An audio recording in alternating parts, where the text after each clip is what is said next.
filme Invocação do Mal 2 foi baseado na história do poltergeist de Enfield, ocorrido na Inglaterra em 1977, e para muitos, um dos mais bem documentados casos de fantasmas da história.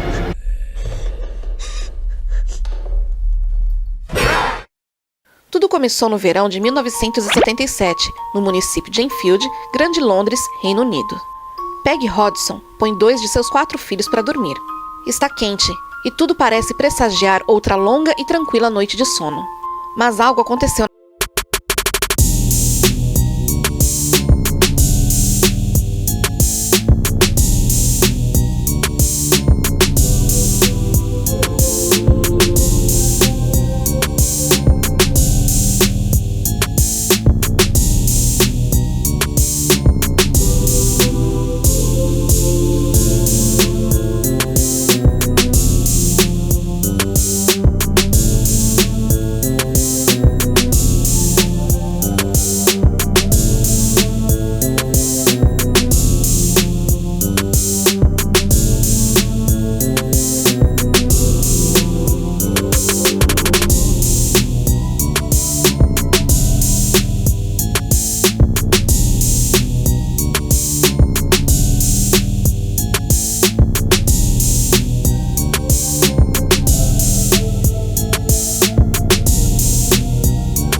Sozinhos, brinquedos que volitavam pelo quarto das crianças e barulhos vindos do chão.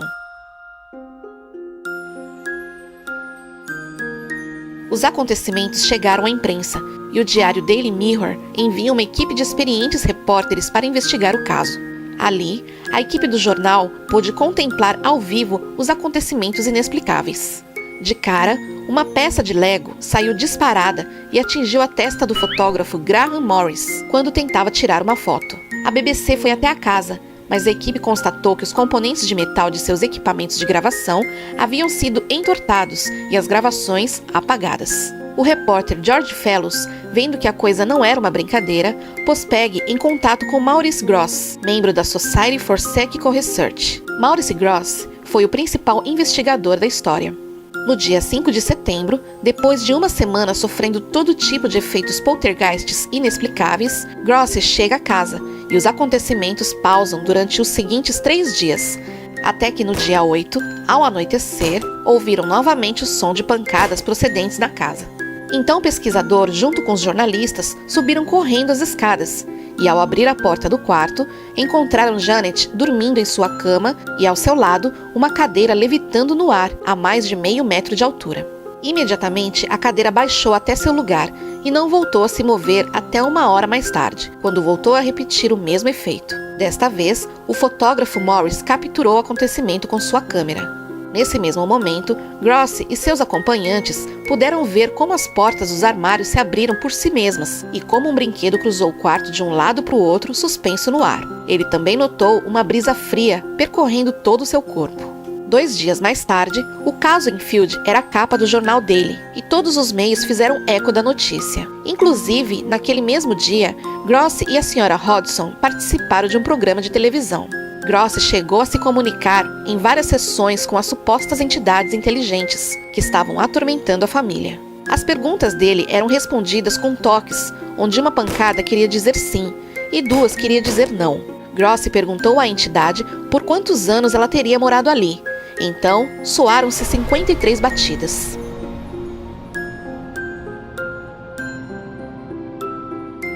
Essa foto faz parte de uma sequência de fotografias tomadas com uma câmera no quarto de Janet, onde se vê como o travesseiro pula da cama e faz com que a pequena desperte assustada. Janet era o principal alvo das manifestações. Quando entrava nesses transes, era preciso que segurassem Janet com força total, porque ela adquiria uma força descomunal para uma criança de apenas 11 anos. Às vezes, saía correndo e chocava a cabeça contra a parede, enquanto praguejava e amaldiçoava com seu vocabulário sórdido. Uma vez, inclusive, derrubou em um só golpe um assistente social que era ex-policial e muito forte, e tentava tranquilizá-la junto à sua cama. Alguns dos eventos mais marcantes ocorridos com Janet foi o estrangulamento pela cortina.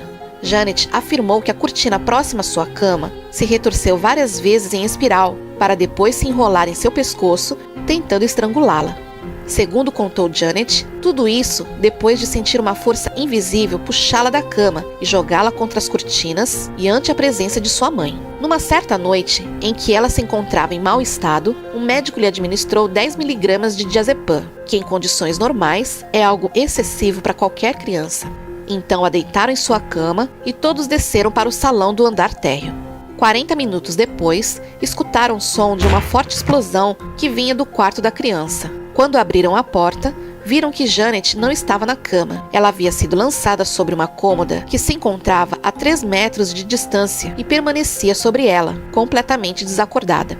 Essa violência aconteceu 3 vezes naquela noite. O Daily Mirror enviou o repórter Graham Morris para o local para testemunhar os acontecimentos. Então ele fez uma das fotos mais famosas do caso, a levitação de Janet.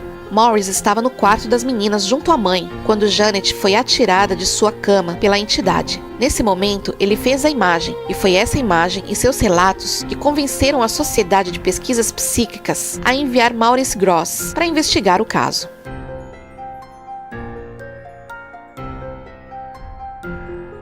Nada era mais impressionante que a mudança de voz de Janet, que contava com 11 anos na época dos acontecimentos. De sua garganta saíam às vezes uma voz áspera e masculina que dizia pertencer a várias entidades e que costumava falar em linguagem inapropriada e obscena. Quando isso acontecia, a pequena Janet entrava em uma espécie de transe. Uma das vozes afirmava pertencer a um homem que havia morrido naquela casa. Assombrosamente, a voz rouca masculina entregou uma mensagem do além-túmulo, descrevendo em detalhes o momento de sua morte. Hello. Hello. Yeah. Margaret's sleeping and talking. Margaret's sleeping and talking. Margaret's sleeping and talking. Wow. Wow, sleep. Mr. Frank fell asleep and he was talking. So,